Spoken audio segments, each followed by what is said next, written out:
So thank you everyone for attending this evening. We have Thomas Jaworski from Quest College Consulting talking about the effects of COVID-19 and the college admission process. Right, Lisa, thank you very much. Appreciate that. And thanks for having me back. Always good to be back at the library, even if it's virtual. So thank you for that opportunity. Thank you for everybody for attending today. I greatly appreciate your time today. Really quick before I always forget this part, in the chat feature, I did put my email address. So if anybody's interested in the slides, I'm going to have a PowerPoint presentation here. If anyone wants the slides, you're welcome to have them, to go over them. Or if people are also viewing this later on as well, and didn't do this live, feel free to come and send me an email as well too. I'll have the features at the end, my email address at the end as well, so you can come and then send me an email as well if you need the slides. I'm happy to do that. Of course, if anybody has any questions throughout the presentation, like Lisa said, feel free to please put them in the Q&A and the chat feature. Either one's fine with me. I'll do my best to try to answer them during the presentation. Definitely like the conversation we could have back and forth, especially this presentation. This is going to be going over a lot of things that we just kind of deciphered in the past month and a half of what happened with the college admissions season. So kind of as May 1st came and went, or May 3rd, that was the kind of the date for many colleges to guarantee their admissions offer to students, so they could enroll all the schools that they wanted to, that they were accepted in by the May 1st, or they even kind of moved it to May 3rd many days because that was a Monday. Some colleges extended that, so something that's been a little bit different as well. They've extended that date, but the idea is kind of after that May 1st date, what happened. But even after, say, the beginning of April, because as the Ivy Leagues announced, like I think on April 7th, their admission results. So kind of after that, with the news trickling on and out, and more news still trickling out, and still collecting data and all this information. But here's what I came across with so far. So I'll pass this along to everybody. So the effects of COVID-19 on college admission. My name is Tom Jaworski. I'm from Quest College Consulting. That is my own business. I live up in Mount Prospect, so not too far from you guys. But again, these days when maybe we're not going places, it seems maybe pretty far. But virtually, we're all everywhere together, nice and close these days as well. So my background, really quick. I used to be a high school history teacher, so that's how I started in the education field. I graduated from college, became a high school history teacher. After a few years of teaching, I started a program to become a school counselor. And after a few years, I graduated with my master's in school counseling. The school that I was teaching at was a wonderful place. It was a smaller private school. And so what they did was they actually opened up a counseling position for myself when I graduated with my master's, something that I did not expect them to do. But they had an honors program they were just starting, and they wanted me to be a private counselor for the program. So the honors program was about the top, say, 10% of each class was in the program. And the idea was from day one for me to be the kind of the private college counselor to kind of navigate them through the college process from day one. So from, hey, congratulations, you're in an honors program. What are you thinking about going for college? What do you want to do in college? What do you want to do in life? And kind of guide them throughout the whole way. Really enjoyed that aspect. And I think I did that for about 5 years in the honors program. But always had the entrepreneurial spirit in my back of my mind, and I kind of wanted to do something. And so my wife came up with the idea, said, why don't you take your education and your skills and do what you're doing, but do it privately as a private college counselor. And I said, that sounds wonderful to me. So heading into probably my 10th year now of doing this, of becoming an independent educational consultant, a fancy term for private college counselor, that helps high school families navigate the college process, from recommending and finding colleges for them, helping with maybe the major in college, maybe career search aspect as well. Definitely helping out with the application essay portion that has going through, and mainly started even this summer. Something students I highly recommend they even start if you have a rising senior, current junior, going to be rising senior, to start that foundation and helping you throughout the whole way. And then, of course, helping with the financial aid process, scholarship process, which actually goes to the beginning of the process, which finding the colleges, and really doesn't wait to the end of the process to say how we're going to afford these schools. It's trying to help you find those affordable schools. Okay, so a little bit, that's enough about me. So the presentation today, so again, will college admissions process look like in the near and distant future? So we'll talk about the changes in process because of COVID, because of the pandemic, what happened with the colleges. We'll go over a little bit of this past admission season and what has come out of it, and reading a ton of articles saying like what has come about, and what might go forward. There were some actually non-COVID related changes that are going to happen to the college process starting this next year. But again, just kind of coincidence, or things were just changing anyway. So we'll talk about some of those things that add on to the changes going on anyways. And then what will the 2021-22 season, so for the current juniors going to be seniors, what will their application season look like? And perhaps even beyond that too, because again, what changes might be there, just like a virtual programming at libraries. Again, I'm not working at the library. Lisa could probably attest to this more than me, but I would think there's going to be some sort of virtual programming going forward here too, or just like everywhere else too. And colleges had even said that too. So, so go from beyond, what would it look like? All right, so going here first, we're going to talk about test optional. I think that was the biggest change to the college admission process, and that really changed everything. To be honest with you, it was the biggest change, and yes, it really, everything pretty much has trickled down because of test optional admissions. Now, really quick, something I didn't define on my screen here, but I can explain to you, what does test optional mean? So again, if you're new to this and you haven't gone through this yet, test optional means your student would choose, if they have the option, would choose if they want to send their standardized test score to the college or not. Most colleges this past year went test optional, so nearly 1,700 colleges and universities, with the big exception of all Florida public colleges. Anyone that are all governed by a regent, or I forget the exact term, but they're all under the same system. So if it's from Florida State to University of Florida to Northern Florida, any public university, public college getting public funding in the state of Florida were not allowed to go test optional. So if you applied to any of those schools, you had to send your standardized test score. For most students, this wasn't a problem, but for some students, it was. I actually worked with some clients from the state of California that were interested in going to those schools. And in California, they quite literally were not able to take a standardized test. There weren't school exams like here in Illinois. Eventually, we had some school exams. Things were opened up a little bit. They figured out some different ways of doing it. But in California, they just were not able to take the exams. Thus, they were not able to apply to any school. So they even extended the deadlines a little bit, but you had to have a standardized test score. But most colleges said, if you apply to us without a test score, we're just going to review your application without it. So, and it's not going to be a negative against you. And it's something going forward, the whole kind of theme for this presentation will, again, it goes back to test optional. And they truly said, I've been watching webinars this past month with colleges as they're trying to talk about what happened as well with the college admission season. And they truly said that they did not hold it against students. They don't have the kind of the quiet bias. Well, they don't have a test score. We don't believe in this. They're just going to look at everything else on the student's application. So they're really much more going to look at your grades through all 3 years of high school, because you're applying, during your senior years, 3 years or 3.5 years, if you get your 7th semester grades out there.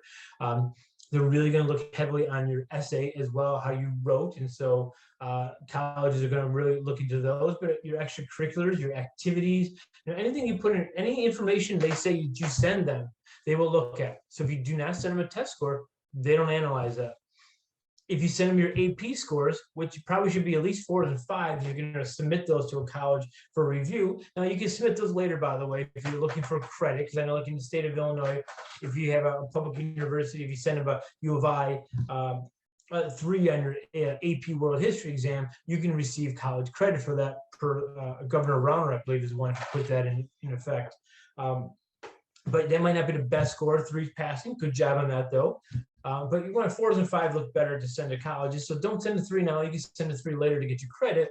But send a 4s and 5 to make your application look better. Definitely send a 5 for sure. But if you don't send your AP scores, again, colleges won't look negatively at that. They'll just look at any information that you send them. They will look at to make a determination if you're a good fit for their college. Obviously, the more information you send them, the better the picture they have, but you want to make sure you're going to put yourself in a good light as well, too. But yeah, so test optional, it was the big thing here going forward. Again, this is going to blur a lot of the different slides I have here, too. Going forward, it's probably going to be, especially for this next year, University of Georgia already came out and said they're going to go back to reviewing standardized test scores. A lot of colleges already had said they're going to be under a pilot program for 2 years, for 3 years. So they're going to be in year 2 of a 2-year pilot or a 3-year pilot, just to see how everything worked out. Because again, going back to these webinars that I watched, colleges have really said, like, they do not know. They give you numbers about, how many students that applied without standardized test scores, which, by the way, the number, actually, I realized I didn't put that in the presentation here, but about 44% of all applicants actually only sent a test score. So there were 56% who applied to colleges without a test score. Now, again, keep this in mind of all the applications that were sent. So maybe they applied to these 2 schools with a standardized test score and these 5 schools without, for instance, or something like that. So keep in mind those numbers that one student could send test score to certain schools and other schools they did not send a test score. So those numbers blur. It's not like per applicant, and not that 50% of all applicants, it's just applications were sent without standardized test scores. So colleges have looked into those numbers and they're seeing, a lot of it was 50-50 split, 60-40 split, and either way, if they sent test scores, if they didn't send test scores, and even looking at their admission rate, they just said, they're just trying to figure out these numbers where how many applicants did we actually admit that were test optional, because they didn't necessarily look at that in the process, but how many in the end were test optional, were sent test scores, and what is this going to mean going forward? And the one thing to remember about colleges, they're actually run like businesses these days. There might be non-for-profits, but they're very competitive non-for-profits. They have a lot of money in their endowments, a lot of these schools, but they're run like businesses. They don't have admission directors. They have enrollment officers, so again, the titles are really different of what they are. And they have, a lot of back-end algorithm and people crunching the numbers and the data to try to figure out if we accept so many students, how many students are going to come. So again, they have to readjust their algorithms now to make sure they get through what's called their yield, or there are enough students to enroll in their classes and all that stuff.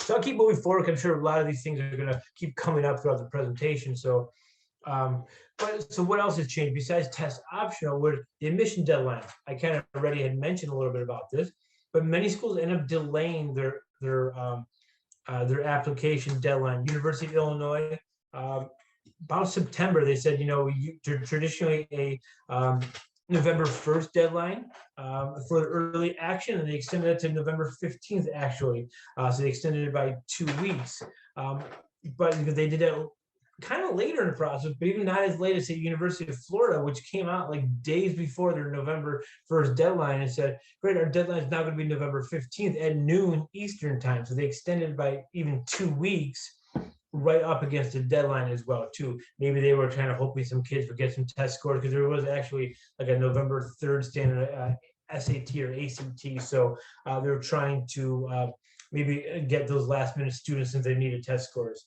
Princeton actually came out and they said, no, we're just going to have one deadline, January 1st. We're not going to have early decision or regular restrictive early action or regular decision.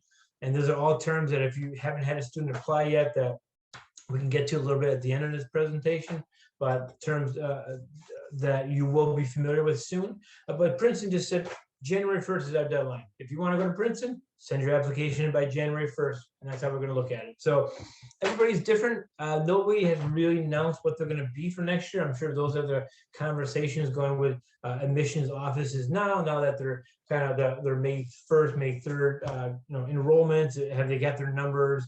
Do they need to go to a wait list? What are they looking at? How does it look for next year? So they're going to now they're kind of planning forward to what's going to happen for next year and what did they learn out of this too, and how do they want to proceed going forward. But if nothing else, by delaying these acceptances, University of Illinois actually, in all these colleges, delayed their acceptance decisions. And one of the biggest reasons was actually because the more thorough kind of review of the applications that go on, the holistic review, that you're looking at the grades, reading of the essays, really looking at the letter of recommendations. They really looked at everything in the application a little harder because they didn't have a standardized test score. So they really had to see, would this student fit at Princeton, for instance, too? Like, what evidence do we see to know they could handle the academic rigor if their standardized test score wasn't sent to us? And not the standardized test score held the hugest weight in the world, right? But if you know there's a big difference between, say, a 20 and a 30 on an ACT, or 20 and a 35 on an ACT. So if you didn't have that number, you're trying to decipher what is this student look for, like looking at, would they be a good fit? So they just had to look a little longer at their applications, whereas they said, it used to be kind of an unwritten rule is you kind of get through 5 applications in an hour, which is about 12 minutes. And I said, there's no way that it could take even 12 minutes. But on top of that, they have more applications to a lot of these top schools as well. So like U of I delayed their early, their November 15th early action deadline to February 19th, they let you know. Usually it'd be somewhere around December 19th for a November 1st deadline. Around December 19th, December 20th, they let you know. But this year was you apply by November 15th, and they didn't let you know until February 19th. So that was what one of the later of the early actions or two. But as I kind of mentioned, the Ivy Leagues kind of all got together and said, hey, usually by March 31st, even by middle of March, you find out your January 1st deadlines when you get accepted by middle of March. They say by March 31st. This year, the Ivy Leagues is going to take a little bit longer. We're going to let you know by April 7th. So they even pushed it back and even a week longer, but you had to make a decision by May 1st. So pretty quick turnaround time here too. But we could talk a little bit more about why this was happening too. All right, so another change that came up was, just like we're doing today, is virtual programming. Colleges actually adapted really quick to virtual programming. They had a little bit in place, but they created a whole bunch of content online. But again, think about it from their perspective. Their job is to go out to the high schools, to college, to meet and greet and wine and dine students. And they didn't have the opportunity to do this. Now they had to try to figure out how they're going to reach these students. So they ended up just doing a lot of virtual programming. So they converted their information sessions, which are very similar to what you would experience in person. So if you ever went on a college visit prior to COVID, you would have your information session at 30 to 45-minute presentation, maybe a Q&A session. Afterwards, a large auditorium or a smaller meeting room, depends on the size of the school. They talk about the school and try to sell you on the school and give you information and answer some questions from there. And then they take you on a tour afterwards. Well, obviously, college campuses were closed. So even if you walked around yourself, you didn't have the information session. Well, they did all that virtually, just like we are doing this with the webinar now. They adapted really quick. And I think it was pretty easy for them because they had all the content. A lot of times we're on PowerPoint presentations, we're on videos. So they could easily adapt into, and they ended up adapting well, where they started working a little bit later, more at night times or later afternoons to adjust to the school hours or working hours for parents. So they did a nice job there, but then they added a whole bunch of content like student panels, question and answers with current students. They have special sessions for that. So you can click and have a whole bunch of different sessions, one-on-one meeting with an admissions counselor. They did virtual open houses. So sometimes for 3 hours, you can click around campus and open these different breakout rooms and go and see dorms and talk to people there in the engineering department, business department. So those are going around.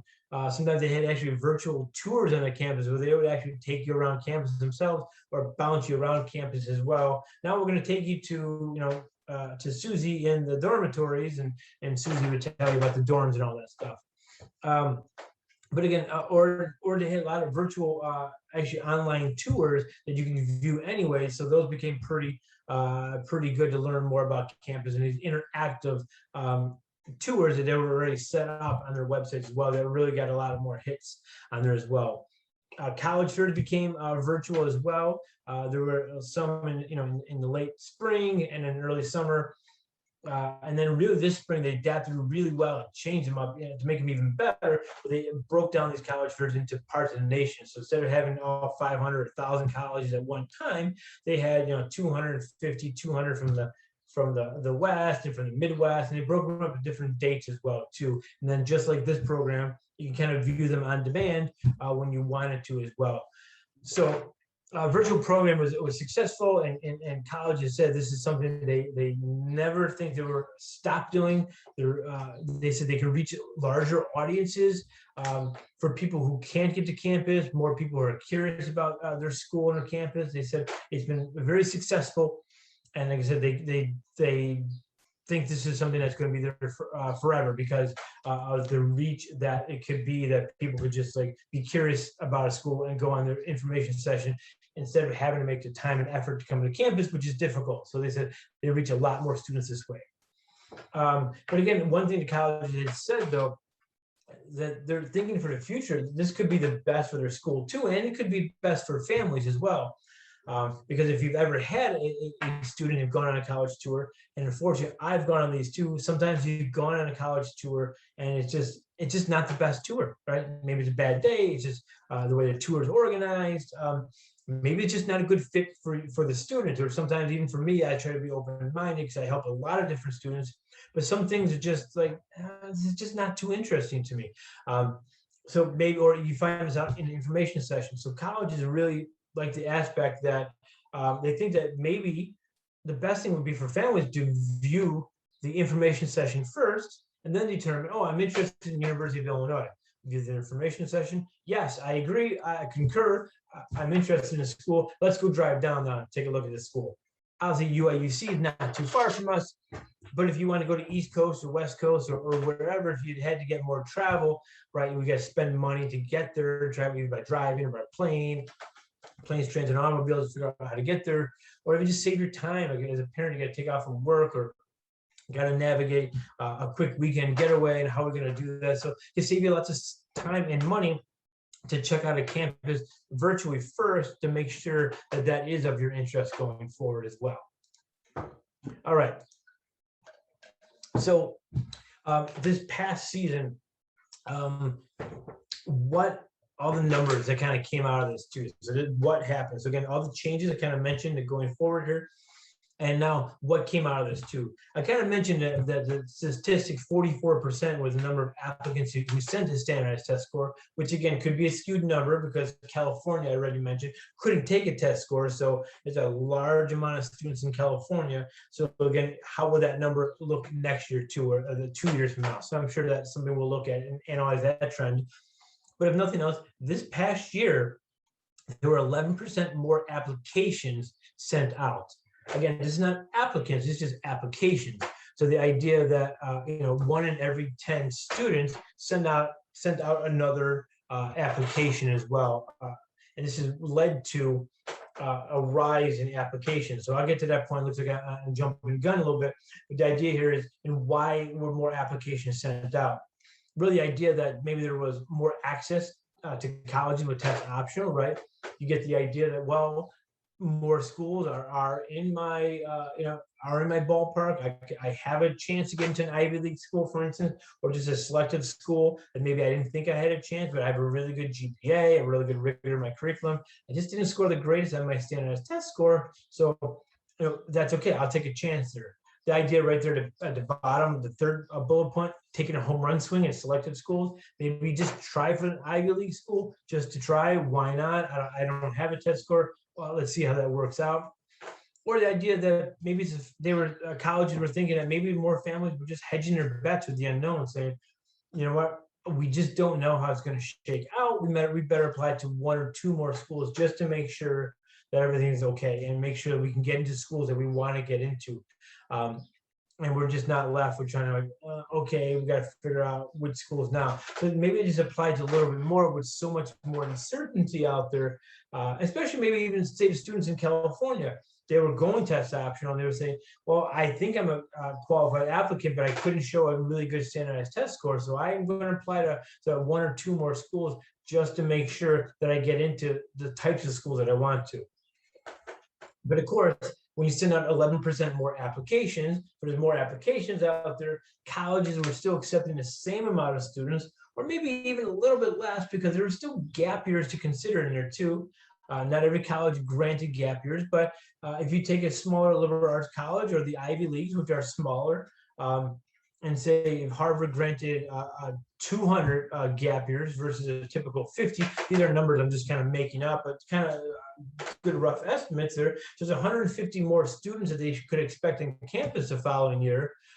So how's that going to impact the freshman class? Most colleges said it wouldn't impact it too much, but by a little bit it did, which meant there were, Harvard accepted a little bit under 2,000 students this year, like 1940, 1938, somewhere around there, some numbers stick out, instead of a little bit over 2,000. So again, maybe that 100 student was affected by the gap year too that happened. Who knows, or maybe they just wanted to make sure that they accepted a certain amount of students, and they always have a wait list to fall back on. They know if you could be accepted to the school, it could be denied, or they could be put on a wait list, which means, we're not sure. Take a number at the deli counter. You don't know what number you are, but we do. And then if we need to fill our class, we're going to give you a call and then let you know, ask you if you want to come to our school or not. So maybe they use their wait list a little bit more too. Another result that came out of all this too, and the thinking was because of test option, was there were a lot more international students actually applying to schools that they're not used to seeing as much. But again, maybe the idea that standardized test scores, that again, these tests are given in English, ACT, SAT. So the idea, like, how were those students, if they weren't as proficient as English, maybe they didn't score high just because the English proficiency wasn't there. The idea that they could now apply to these schools and maybe more options for them, or they're going to take it the same thing. They're going to hedge their bets, or they're going to take a home run swing. I'm going to try to apply to these schools and we'll see what happens. If not, I'm happy to stay, in China, Korea, India, Pakistan, Canada. Those were the largest countries that international applicants had come out of. So the idea, maybe they're just trying as well too to see what would happen, or hedge their bets as well too. But again, colleges also a larger international applicant pool going on. But coming out of all this too, colleges, again, they were uncertain. They're used to their certain algorithms, and they built up this nice little machine that they had in their admissions office or their enrollment office. We're trying to figure out how the acceptances would go and how we're working and how many they kind of need to accept and so on and so forth. With a lot more uncertainty going on and not sure how regular decision would happen, what ended up occurring was early decision acceptances were much higher at schools. So one of the reasons is they kind of wanted to guarantee themselves a class. So they didn't want to say go fight for more students if they didn't have to, or they said we're comfortable maybe going more early decision. Early decision, by the way, for the people viewing, if you're not even sure what that term is, early decision is a binding agreement. So you apply to a college early decision, say by November 1st, maybe November 15th. And then some colleges actually have early decision 2, which would be later in January. But the idea here is you apply to one college early decision if they offer that deadline. And then if you get accepted, that you ethically agree that I will accept the offer and the financial aid offer and enroll in that college. So that's the idea. So again, there's a lot of pros and cons that go with early decision, but one of the pros is that the colleges like that because, again, they can kind of guarantee a little bit of a class. So it looks like colleges have accepted larger early decision pools this past year with the idea that they get, okay, well, if we accept half our class or 35 or 40% of our class early decision, we don't have to worry as much about that regular decision class and next deadline coming on, which again could have resulted in the lower admission rates as well, to acceptance rates, because again, nowadays a lot of the class was taken. So again, some colleges, I'm trying to think which one I couldn't remember. Oh, Occidental College, Oxy in Los Angeles. They accepted, I think they said 37% of their class early decision.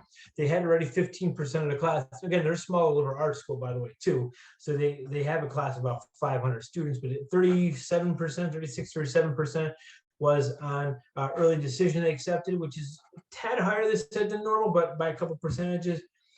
But they had about 15% of the class already kind of enrolled with their gap years. So if you take those two numbers together, right, and it doesn't perfectly match up, but the idea would be just over 50% of the class already was guaranteed by December 1st for them. So they only had to worry about 250 more, 300 more students that need to enroll. So again, they were playing the numbers here too, and maybe playing a little scared by saying, let's grab what we can now, and then figure the rest out later here too. So that seemed to have shaken out that way with early decision as well.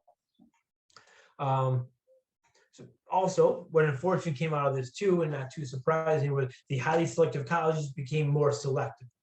Like I said, Harvard had, the Ivy Leagues had, they all had 30, 40% more applicants. And they traditionally accept the same amount of students, number of students. Like I mentioned, Harvard's right around 2,000, a little bit more this year, is a little bit less than 2,000. Take the gap year into consideration, take into consideration 40% more applications. So if they had 60% more, 60,000 applications, you're adding, 40% to that. You're adding what, about maybe another 20% of applicants, 20,000 applications to that to fill a certain amount of your class that wasn't filled during early decision as well too, even though Harvard doesn't have that. But you think you get the point of what I'm trying to say is that those colleges had more applications, and so they accepted the same amount of students because as an Ivy League, as a select school, they kind of confident they'll get those students. If not, they'll go back to their wait list and they'll just pull some students out there. Eventually will find students on the wait list who will want to go to Harvard and will reject their other college and come to Harvard. So the unfortunate thing is these select colleges became more selective. More applications, same number of acceptances. But one thing they did say with going test optional as well, they really looked hard to mold the class. And this is one of the terms that a lot of these schools use, is that they mold the class. They don't want all the same type of students. They want, maybe celebrating more diversity this year more than ever. They try to do that. They try to accept more international students, so that's playing out things here. U.S. students who are self-identified as students of color, so that was raised a little bit as well this year. And even first-generation college students. So the parents didn't go to college, and so that student, or maybe if a sibling went to school, they're still considered a first generation. So they're the first kind of generation in their family to go off to college as well too. So they're looking for a lot more of that aspect added on top of the other factors here too. So that kind of skewed a lot of numbers as well too. And I think maybe, skipping ahead here, but going forward, this is how colleges will really try to mold their classes too, on top of trying to find the oboe player, trying to find a quarterback for their football team. They have athletic teams to fill, fine art needs to fill. There's a lot of different needs to fill here too. So there's a lot of moving parts going in the admission process as well. Okay. So other changes going on. So perfect here, give it a little drink here.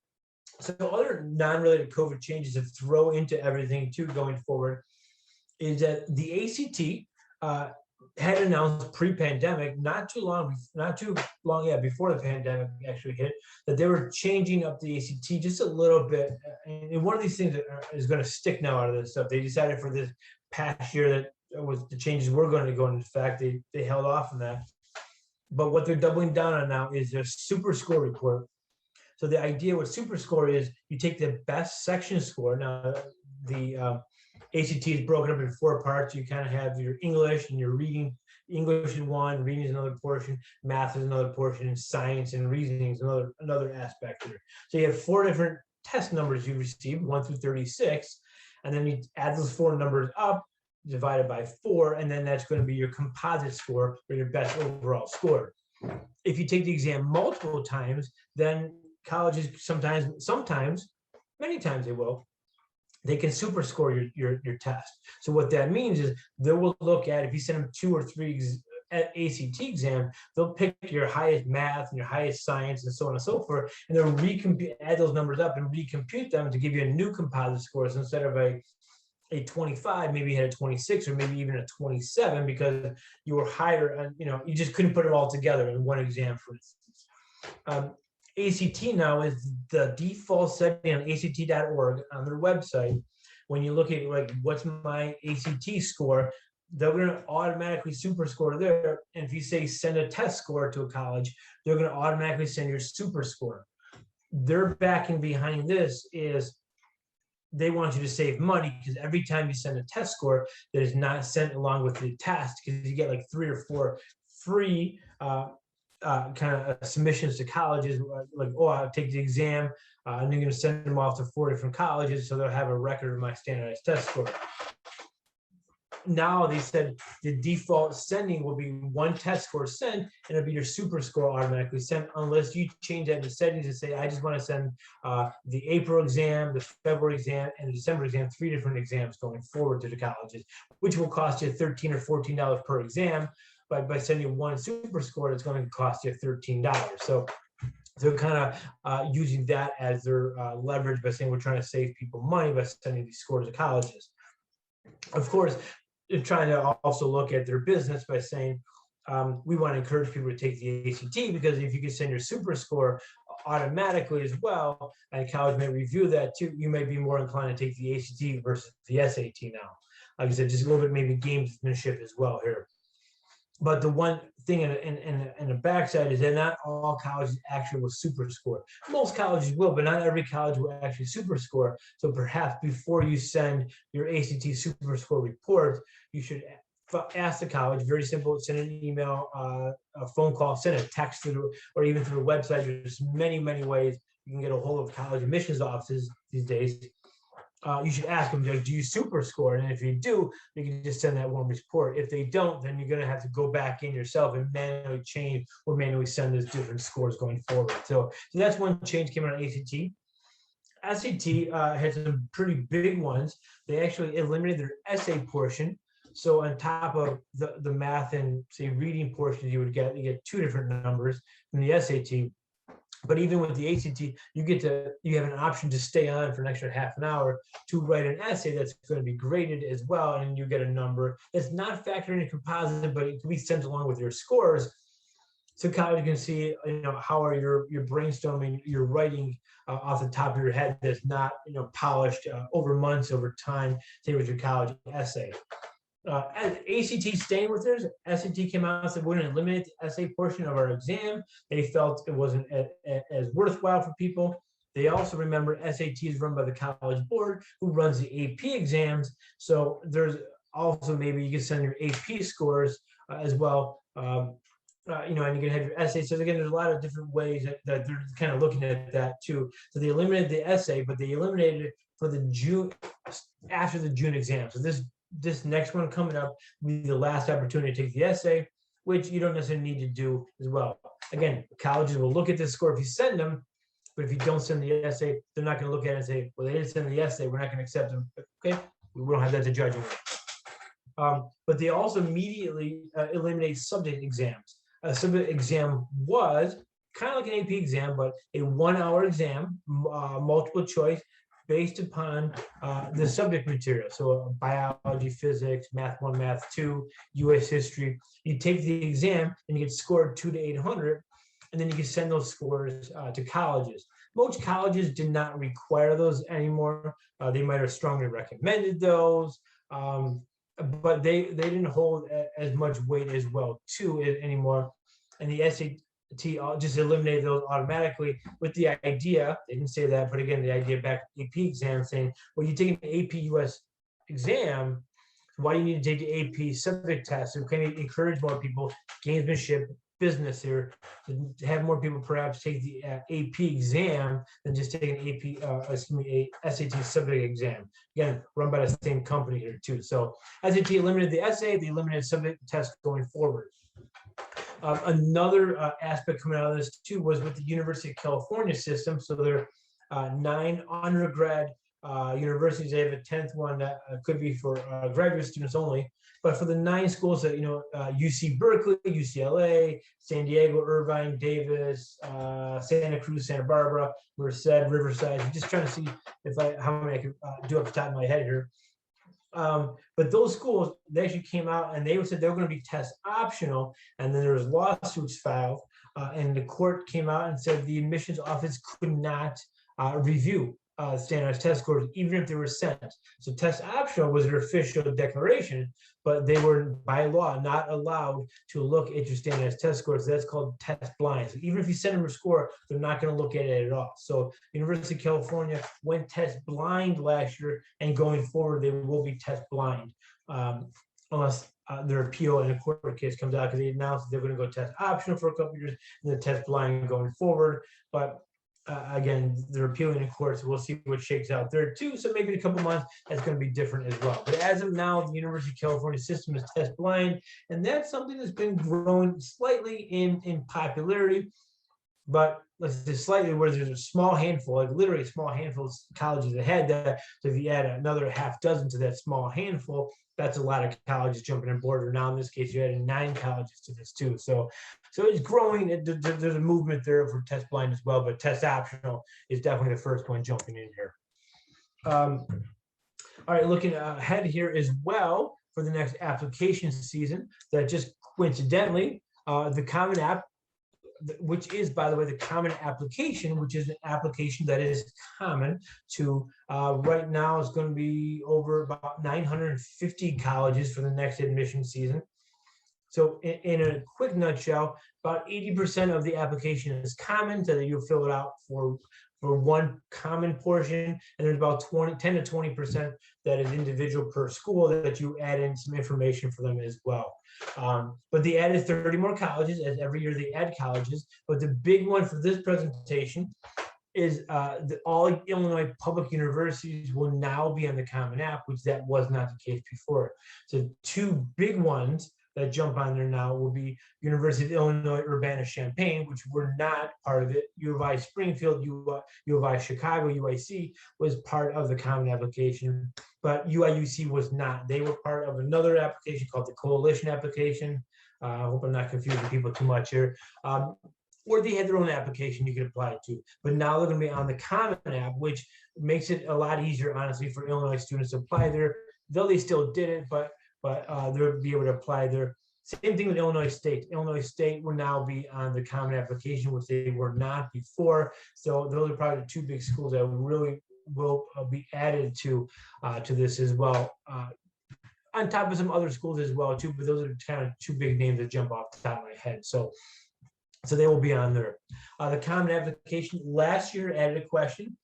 Try not to get their main essay prompt, because that's one of the common portions of the Common App, is that there's one essay you need to write. You get a choice of 7 different essay prompts, but you write one essay on one of the prompts in up to 650 words. But to try to get people to not talk about every essay to be about COVID-19, they created their own special essay. And there's an optional essay. And again, colleges did not penalize you if you did not write about anything, but if somehow COVID-19, impacted you more than you had to go remote learning, you had to stay home a little bit more, you had to hang out with your family more, anything more than that, and you want to explain something, please explain it there. They said that's going to stay for next year as well, because there are a lot of factors as well, as this pandemic is not over. We're coming out of it, but we're not there. Things are still not the same. They say, well, if you want to write about something, go ahead and write about something going forward as well too. So that optional essay is going to stay there. Another thing with the Common App is they had a question in the past that said school discipline response, like, have you ever been disciplined by school? Please explain, please elaborate, or take your opportunity to explain why you were suspended, for instance. So that's going to be eliminated. So colleges may never know if you were suspended, you got into academic trouble at school, put on probation, so on and so forth. They felt that that would be penalizing some students as well, who maybe had turned things around or just got caught in a bad situation, made a bad choice. They threw that question out, so that would no longer be in the Common Application as well. So you don't have to discuss just anything positive you can discuss on there as well. And then for the first time in a couple of years, the Common App actually has added a new prompt. They took one out and they added one question, and the question will be, reflect on something that someone has done for you that has made you happy or thankful in a surprising way. How has this gratitude affected or motivated you? So in up to 650 words, explain about that, to elaborate. And of course, the idea about all of this is just to explain a little bit more, get your voice out there, and explain a little bit more of your your personality out there too, and a little more personal aspects to you out there as well. So they have a new essay prompt to look forward to. With one of the last pandemic relief bill that was passed in December, the FAFSA is going to change. The FAFSA is a free application for federal student aid. It's from the U.S. Department of Education. You would complete this form once you're seeking, if you are seeking financial aid from colleges, along with perhaps federal student loans. It also works as your loan application. Well, on there, you would receive your expected family contribution, and that number will be sent to colleges that according to the U.S. Department of Education, that would be the number, the amount of money that the colleges, that the government feels that you can afford to pay for 1 year of college. But again, it's an arbitrary number because every college has a different cost of attendance. And so $25,000 at one school at U of I, which is $35,000, for instance, is a lot different than Harvard at $80,000. So that every college recomputed that number anyways, but they said that was kind of a misleading number, thinking that that's what I'm going to pay for 1 year of school. Yet every college sends you different financial aid awards. So they're changing some things too. So if you have a current junior going to be senior next year, you're staying with this current FAFSA of how it's going to be, and that's what it's going to look like. If you have a sophomore or younger, going forward, it's going to change. The expected family contribution term is going to be called now Student Aid Index, and it's going to probably look a little bit different. There's currently 108 questions, which sounds like a lot, really not a ton, because your name is one of them, your address, things like that, personal information, box 1, box 2. But they're going to condense it down to about 36-ish questions. So they said about 3 dozen, give or take. So they're going to see how that's all going to look into. And so that's the other big changes going forward. There's small changes from here, small changes from there, but I'm sure we'll find out more this going year as they figure out what they want to do for the FAFSA and how they're going to look at financial aid. But again, we're about a year out, and it's something that you complete, by the way, your son or daughter's senior year of high school in October, starting October 1st, their senior year. And then every year going forward, you want financial aid for college. So October, their freshman year of college, October, their sophomore year of college, October, their junior year of college. And of course, October, their senior year of college, they're hopefully graduating, and you won't need financial aid again too. But also another subtle term that might come out of all this too is room and board. Used to be called room and board, is kind of moving now to housing and meals. That's kind of the name of it too going forward. So keep that one in mind going forward. Fantastic. So somebody had a question, so thank you for that question. The EFC would change for high school sophomores and younger, or college sophomores and younger. Great question.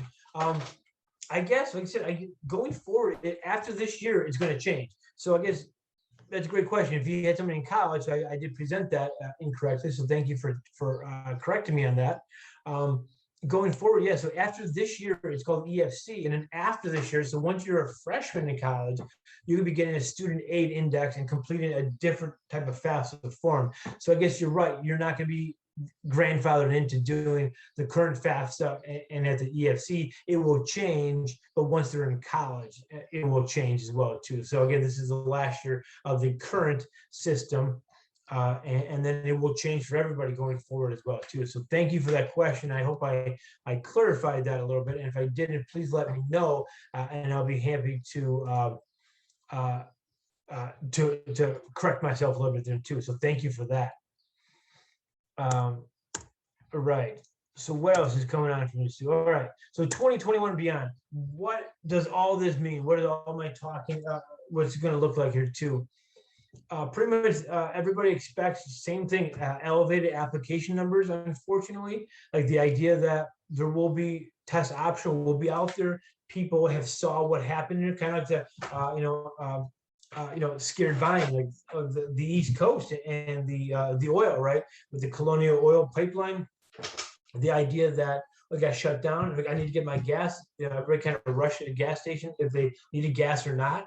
I honestly probably wouldn't be one of those people saying, "Well, I got a half a tank. I don't know when I can get it again. I better top off," right? And they ran out of gas. And so I think the idea here too is maybe going forward, and this is what I would recommend to my students, unfortunately, too, is that we saw what happened last year. You may need to apply to another school or two on your list. Just when you think you're comfortable, go a little bit further just to make sure. So probably the elevated application numbers will be there for next year as well. Most colleges will continue to stay test optional. Again, University of Georgia is already one has come out, but it's one of the only ones that I know has come out already. And again, things may come out during the summer as well too, if you're going back and taking test scores. But most likely, most colleges, including a lot of the elite colleges, have said they're already on a 2 or 3 year pilot program. But even on these webinars that I've been viewing, they say they really can't see going back to requiring standardized test scores, just because seeing how this test option has played out for them too, and the equity of standardized tests as well. The idea they really can't see themselves going back. So test optional is probably definitely here a very strong way going forward here. Unfortunately, as well, with elevated application numbers, it's going to be the same thing with lower acceptance rates. So the idea that schools might be moving up a tier. So your school that you thought were a safety school now might be moving up to a match school, or your school that are match schools. So a safety school is a school you're confident you would get into. Like, I'm pretty sure I'd be able to get in that school by applying there. They may be moving up to a match school where you fit your profile, your median GPA, median standardized test score. Like, okay, it might be a little harder to get into now, but I think I could get in there too. I'm pretty confident, but not really confident, right? Match school is confident. So match schools may go to reach school. Reach schools might be, it might be kind of hard for me, right? Can I grab that apple from the top of the tree? Might be kind of difficult, but I'm going to try, right? I'm going to try, and if I don't get accepted, I understand that, because I think I have some other schools going down forward here that I can get. But again, now another term that I coined that's probably not official out here too. A lot of schools have gone from reach school, might be hard to get into, to lottery schools, right? Very difficult to get into, which are like Ivy League schools. So, but a lot more schools are becoming Ivy League schools. You know, Northwestern, University of Chicago, under 10% acceptance rate, with more applications out there.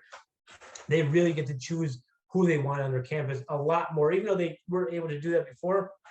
It's becoming a lot more. They're getting on there too, or some more schools that are really dropping in their acceptance rates as well too. So it really become more lottery schools as well.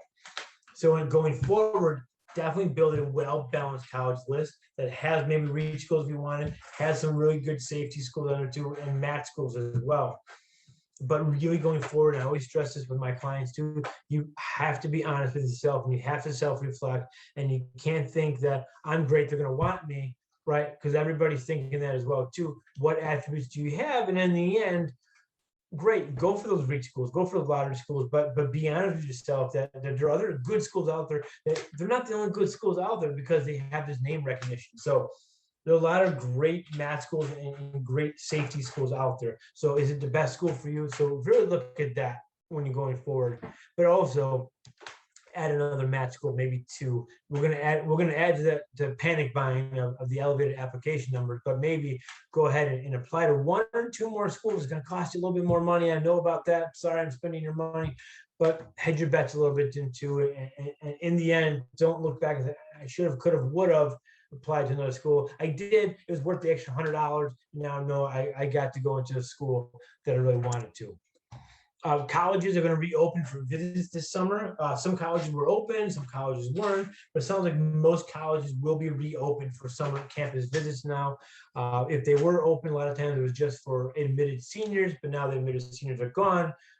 Some schools said we wanted to wait till commencement was over, finish our little bubble, and then we're going to move forward here too as well by opening up at some point in college with tours, with official tours, with tour guides. So information sessions may not be there. They may still be online as well. They're going to try to figure out, can we do this outside just like everybody else? Can we do things outside? What's it going to look like?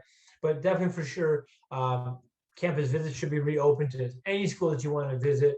I think call ahead first. Information sessions will still be virtual, so you have the opportunity to learn about the school, and you can show your demonstrated interest in the school, which means you're showing college that you are interested in attending their school by attending virtual information sessions. So keep doing that. Go to virtual information session, just like you did today. You logged on for an hour.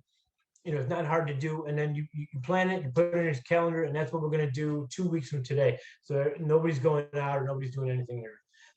So maybe do the information sessions a little bit more to show colleges that you want to go to their school, because not every school uses demonstrated interest, for instance, but going forward, it might just be good just to do that, just to make sure, hedge your bets again too.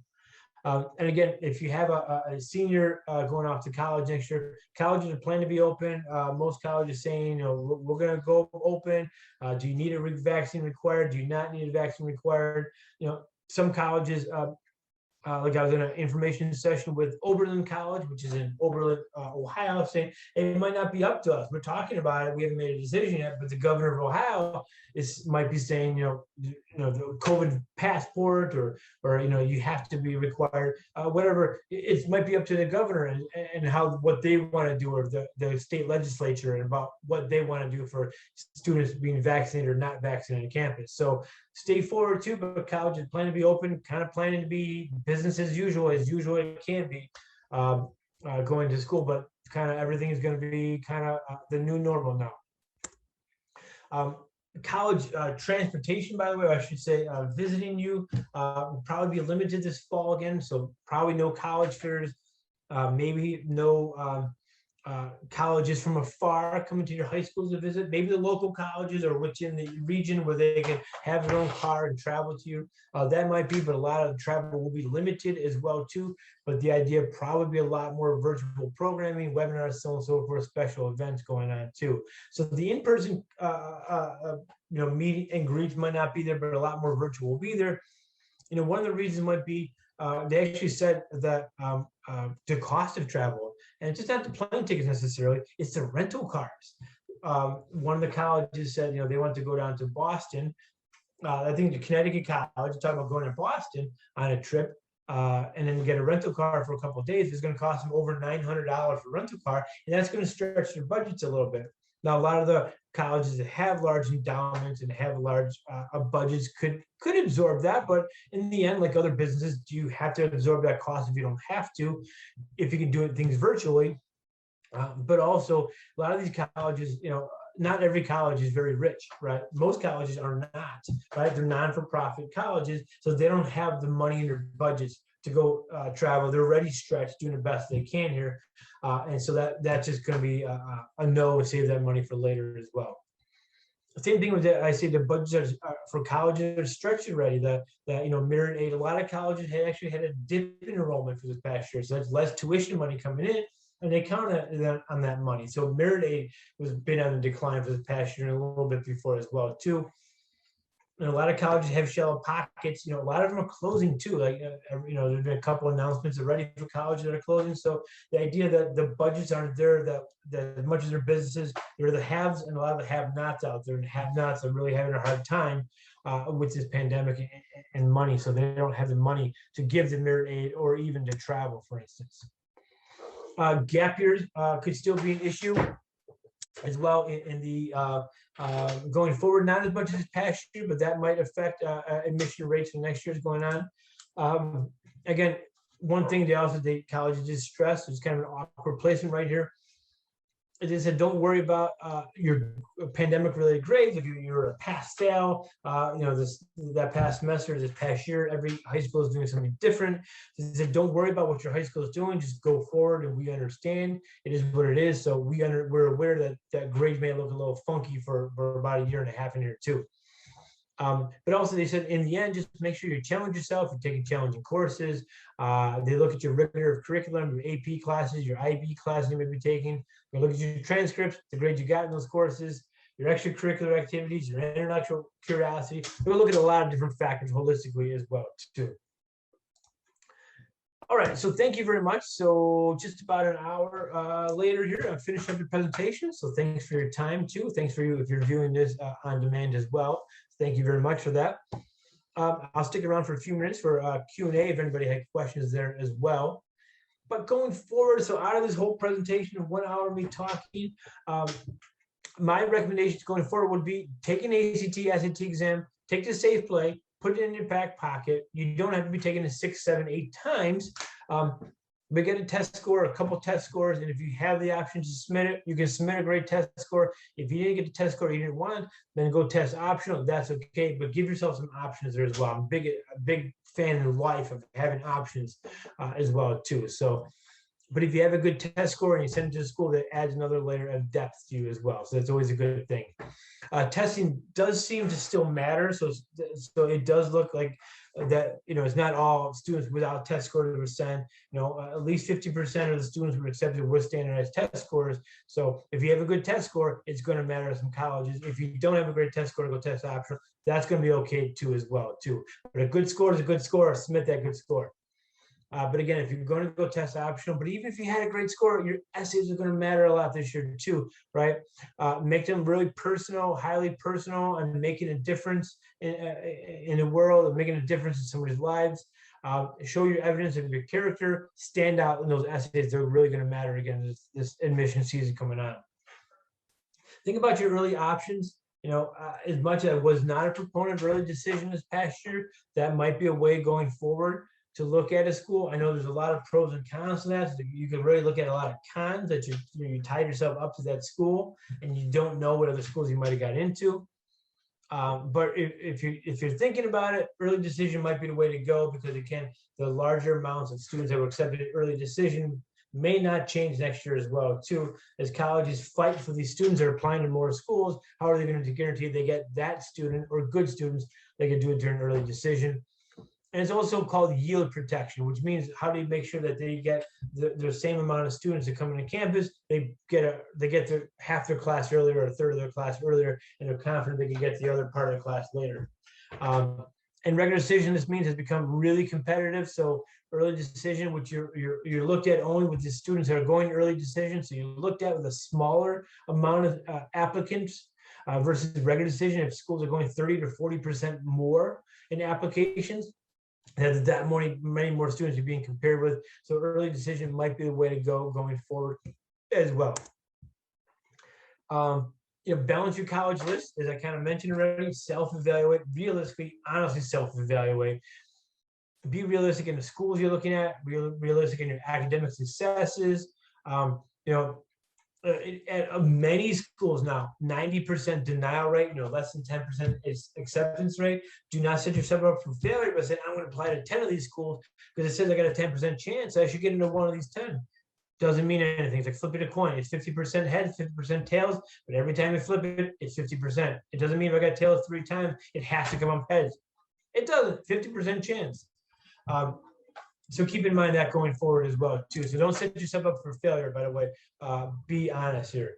Create your college list based on your grades, your standardized test scores, your interests, where you think you're going to thrive. That for sure. So looking forward, do you want some reach schools? Sure, maybe 2 to 3, right? 3 to 5 match schools where you should be pretty competitive in the admission class, and 2 to 3 safety schools that you will not blink when you want to attend. Don't think, hey, if that's the only school you can get into, are you okay going there? And if you go, oh, geez, I'm not sure, that's not the school for you, get another safety school. Saying, yeah, I'd be okay with that. I'd be happy there. Then bam, that's a safety school you want to apply to. 2 to 3 to give you options, because those might be the only 2 or 3 schools you can choose from. So maybe it's why they want 2 to 3 safety schools, for instance. All right, and then the last thing. So I probably scared you really much in this presentation. So I want to end it with this, that not all colleges have gone mad, right? Most colleges actually do not have a 15% or less admission rate. That's a small handful. Small handful has actually been more about 60-ish colleges. Always get it hard to get a certain number, because there's certain schools out there that do something different with their admission rates that we all never heard of, to be honest with you. But about 60-ish colleges have actually an acceptance rate lower than 30%. So it's a small handful of colleges, but I know we're all looking at the rankings, right? US News and World Report, what are the top colleges? I got to get into the top 20 college, right?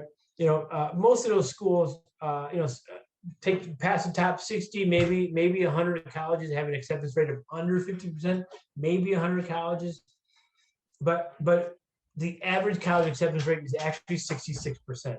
So think about it. So the higher the number doesn't mean, oh, that's not a good school. That's not a good school.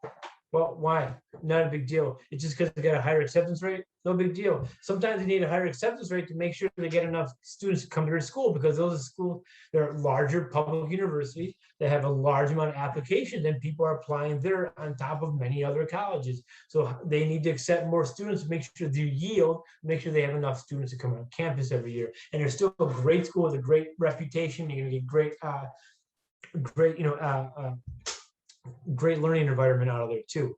And a lot of schools actually saw their application rates tumble. Like Cal Poly Pomona, their application, they got 40% less applications there too. So kind of the haves are getting a lot more. The have-nots, even Cal Poly Pomona is not a have-not, but a lot of schools have saw a dip because a lot of people are going for those top-end schools as well too.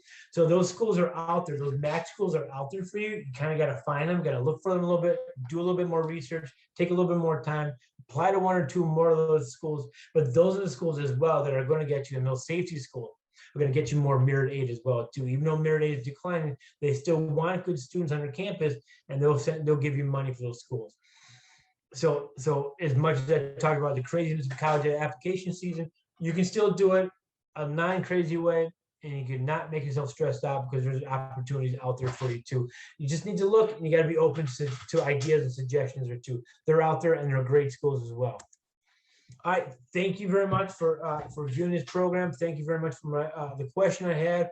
I'm happy to answer questions for you. Again, if you want a copy of the presentation, you can put it in the chat feature as well. I'll write it down for you. I'll send it to you tonight. Or for those viewing on demand, there's my email address. Please send me an email, or people viewing today, send me an email. I'll be happy to send it to you. So thanks very much, Lisa, for having me here, and I will turn it back over to you. Thanks. Yeah, thank you everyone for coming tonight. Yeah, Tom shared his email. If anyone has any questions, stay on for another minute, but always feel free to email him, or feel free to contact the library if there's any more programs you'd like, or any more college topics you'd be interested. Please feel free to let us know. But otherwise, thank you everyone for coming, and have a great evening.